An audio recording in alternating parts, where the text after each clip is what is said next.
اپنی بیویوں پہ زیادتی نہ کرو۔ دنیا کا حسین ترین رشتہ ہے خامد اور بیوی، دنیا کا حسین ترین رشتہ ہے خامد اور بیوی، اور جنت کا سب سے حسین رشتہ ہے خامد اور بیوی۔ ماں باپ کے لیے چند آیات، بہن بھائیوں کے لیے چند آیات، اولاد کے لیے چند آیات، خامد بیوی کے لیے سینکڑوں آیات ہیں، سینکڑوں آیات ہیں، سینکڑوں آیات ہیں۔ بیویوں پہ زیادتی نہ کرو۔ تمہاری بیوی تمہارے لیے ہے، تمہاری بیوی پر حق ہے۔ اللہ کی قسم تمہاری ماں کا تمہاری بیوی پہ کوئی حق نہیں ہے، تمہارے باپ کا تمہاری بیوی پہ کوئی حق نہیں ہے، تمہاری بہن کا تمہاری بیوی پہ کوئی حق نہیں ہے۔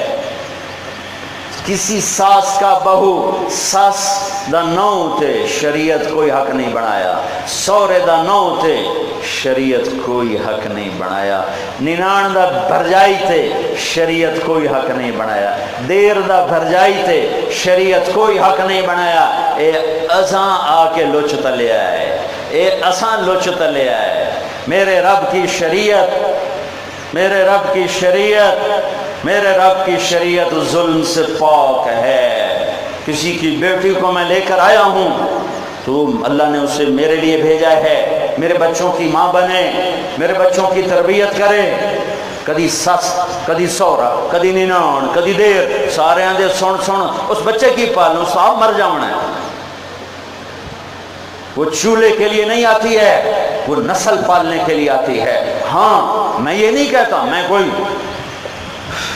میں کسی کو بغاوت میں نہیں ابھار رہا ہوں، جو ظلم ہو رہا ہے وہ بتا رہا ہوں۔ میں آنے والی لڑکیوں سے کہتا ہوں اپنے خاوند کے ماں باپ کی خدمت کرو، یہ ان کی عزت ہے، ان کی آبرو ہے، ان کی بڑائی ہے۔ لیکن میں سسرال سے کہتا ہوں کہ اس پر حق نہ جتلاؤ، اس پر حق نہ جتلاؤ۔ اپنی بیویوں کو حسن سلوک سے زندہ رکھو۔ میرے نبی نے آخری خطبے میں بیویوں کا حق بتایا، بہن بھائی کا نہیں بتایا، ماں باپ کا نہیں بتایا، دادے دادی نانے نانی دا نہیں دسیا، صرف بیویاں دا حق دسیا، صرف بیویوں کا حق بتایا۔ استوصوا بالنساء خیرا، اپنی بیویوں کے ساتھ تمہیں اچھے سلوک کا کہہ رہا ہوں، چونکہ بیوی کے روپ میں کہیں بیویاں بھی ظالم نکلتی ہیں، کہیں عورتوں نے گھر اجاڑ دیے۔ کوئی ایسی بات نہیں ہے کہ ادھر رابعہ بصری بیٹھی ہوئی ہیں، ادھر بھی کئی شتوں بڑے آ جاندے ہیں۔ کئی عورتوں نے اپنے گھر خود برباد کر دیے، شادی کے بعد بھی اپنے ماں پیو دی منی جاندیاں، نہ خامن دی منیاں نہ دے نال دل لیندیاں، تو ان کے گھر ٹوٹ گئے۔ کچھ اپنی بد زبانی کی وجہ سے انہوں نے اپنے گھر توڑ دیے۔ لیکن بھائیو 90-95% خامد و سسرال کا ظلم ہے جو گھروں کو برباد کر رہا ہے۔ اللہ رسول کا واسطہ دیتا ہوں، اپنے نبی کی شریعت پر، اپنے نبی کی زندگی پڑھو کہ بیویوں سے کیا سلوک کیا۔ اماں عائشہ کو لقمے بنا کے کھلاتے تھے، لقمے بنا کے کھلاتے۔ 9 بیویاں زندہ ہیں، اپنے کپڑے خود دھوتے تھے، اپنے کپڑے خود دھوتے تھے۔ کپڑا پھٹ گیا آپے بہتے سی لیندیاں، جتی پاٹ گئی آپے بہ کے سی لیندیاں۔ بیگم نو نہ دے میرے کپڑے نہیں دھوتے۔ میرے بھائیو میرے نبی کی زندگی بتا رہا ہوں، یہ زندگی ہے، یہ زندگی ہے۔ رشتہ داروں سے سلوک رکھو، بچیوں کو وراثت میں حصہ دو۔ جامن تو پہلے آپے دے کے جو توڑے پترا کوئی نہیں دیونا، کھا جا سنتنا ڈکار بھی نہیں مارنا۔ اپنی زندگی میں اپنی بچیوں کو حصہ دے کے، اگر ہے نہیں تو چلو ٹھیک ہے اللہ وارث۔ اور ساڑھے دیرے دا نوکر آئی چاچا گاموں، وہ بڑا سخی، وہ دی بیوی بڑی شوم، وہ دی بیوی ساڑھے گھر کام کرے ماسی میرا، وہ باہر کام کرے دیرے دا۔ اچھا وہ جو ساڑھے گھروں لیندہ آئی تے پتیلی چاہ دی بڑھیں، کھانڈو دی اپنے دی آئی تے پتی تے دو ساڑھے گھروں لے لیندہ، تو وہ کلا چاہ نہ ہی پیندہ، وہ 4-5 کھبے سجے دے ساتھے نے بہا لیندہ، آیا وہ چاہ پی بھی ہے تو کہ ہر جائے روڑ گیا چاچ، ہر جائے روڑ گیا چاچ، اور کوئی پترہ کہانی رکھ لا وہاں دے میرے پیو کو میرے کہاں رکھے آئی، میں میتا پال یہ بھی پال پوس، اور میرے پیو کا شاہ رکھی آئی، او میں پال پہ یہ بھی پال پوسن، تو ہے نہیں پھر تو ٹھیک ہے۔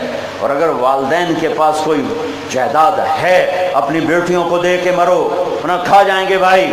اور بھائیوں کے سامنے ہاتھ جوڑتا ہوں، جس پیٹ سے تم نکلے اسی سے بہن نکلی ہے، جس چھاتی کا تم نے دودھ پیا اسی کا بہن نے پیا ہے۔ جس گھر میں تم پلے اس میں تمہاری بہن پلی، ایک تھالی پیالی میں زندگی بھر کھانے کے بعد آج تم کہتے تو کون ہے ساڑھا کل حق منگن والی، تو ساڑھے کل زمین منگن والی، یہ ظلم نہ کرو، یہ زیادتی نہ کرو۔ ہندو مذہب ہے، ہندو مذہب جس میں بچی کے لیے وراثت کوئی نہیں ہے، میرے نبی کے شریعت میں اور بچی کے لیے وراثت ہے، وراثت ہے، وراثت۔ میں ساری زندگی کیسے بیان کروں، میں نے چند اشارے کر دیے ہیں۔ بھائیو، نماز سے پہلے، اٹھنے سے پہلے ایک یہ کہوں گا کہ جتنا مجمع آیا ہے نا، وہ یہاں بیٹھے بیٹھے توبہ کر، یہاں بیٹھے بیٹھے توبہ کر لو، جو بھی کمی کوتا ہے اس پہ بیٹھے بیٹھے توبہ کر لو، انشاءاللہ اللہ سارے معاف کر دے گا، اللہ سارے معاف کر دے گا۔ اللہ بڑا کریم ہے۔ آج تو ویسے اعلان ہو رہا، آؤ بھائی منگو، میں معاف کرنا ہے، میں معاف کرنا ہے، میں معاف کرنا ہے۔ تو توبہ کرتے ہو سارے بھائی؟ کہو میرے ساتھ، یا اللہ میری توبہ، پھر کہو یا اللہ میری توبہ، پھر کہو یا اللہ میری توبہ۔ مبارک ہو جن دلوں آکھے ہے ان تو مبارک ہو، ان سارے معاف ہو۔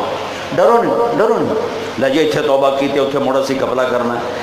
ارے بھائی جب توبہ توڑو پھر کر لینا، جب توبہ توڑو پھر کر لینا، جب توبہ کر توڑو پھر کر لینا۔ ایک دن آئے گا اللہ تمہیں سچا کر کے پکا کر دے۔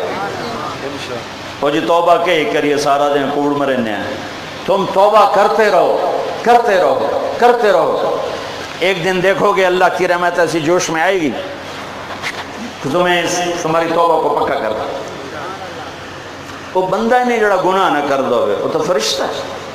ہم بندے ہیں، ہم سے خطا ہوگی تو میرے اللہ نے کیا کہا؟ جدا آگیوں قبول ہے۔ حکومت پاکستان آندھی 60 سال پر ٹھیک ہے ریٹائر جا گھر جا، اور اللہ کہتا ہے ریٹائر کوئی نہیں، 100 سال لے بھی چیتا بھی نا توبہ دا تو آمیں میں قبول کر لی سا، معاف کر دے سا۔ ہمیں تیرے منہ میں دند کوئی نہیں، تے ویکھن نو اکھ کوئی نہیں، سنن نو کان کوئی نہیں، ٹرن نو پیر کوئی نہیں، پھدن نو ہاتھ کوئی نہیں۔ اس ٹائم میں تو آکسن اللہ سائیہ توبہ تو میں تیری توبہ قبول کر کے معاف کر دے۔ بھائیو اللہ بڑا کریم ہے۔ اللہ کوئی دنیا دا بادشاہ تھوڑا ہے، کوئی پاکستان دا تھانے دار تھوڑا ہے، بے طرف پھیرنا ہی پھیرنا۔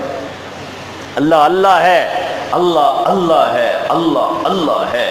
وہ کہتا میرا بندہ جتنی دفعہ توبہ ٹوٹے آجا معاف کروں گا، جب ٹوٹے آجا معاف کروں گا۔ تو اس لیے بھائیو میں اے نہیں پہ آدھا بے تسی تروڑی جاؤ تے شیطان نے ایک چکر جو ساڑھی توبہ دا کیا فائدہ، اسے ایدو توبہ کریں ہیں، ایدو موڑ منہ کالے کریں ہیں۔ ارے تم توبہ تو کرو، توبہ تو کرو، توبہ تو کرو۔ بڑا سخی ہے، بڑا سخی، بڑا سخی۔ ساری دھرتی گناہوں سے بھر کے توبہ کرے تو معاف ہے، ایک گناہ کر کے اڑ جائے نہیں کرندہ اپے ویکھی ویسی، یہ بڑا بڑا خطرناک کام کر گیا ہے۔ دھرتی گناہ منال بھر کے رو پیا، ہر سے دھوپ گئی، دھل گئی، تو توبہ کرتے ہو سارے بھائی؟